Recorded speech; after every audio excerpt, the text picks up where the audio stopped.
Ang totoo, wala tayong dinala sa mundong ito, at wala rin tayong madadala pag-alis dito. Kaya kung mayroon na tayong pagkain at pananamit, dapat na tayong makontento.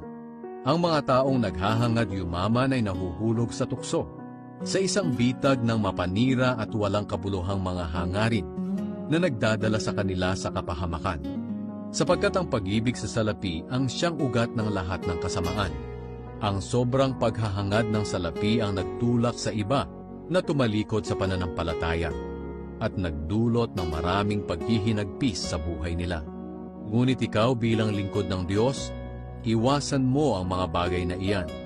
Sikapin mong mamuhay ng matuwid, banal, may matibay na pananampalataya, mapagmahal, mapagtiis, at mabait sa kapwa.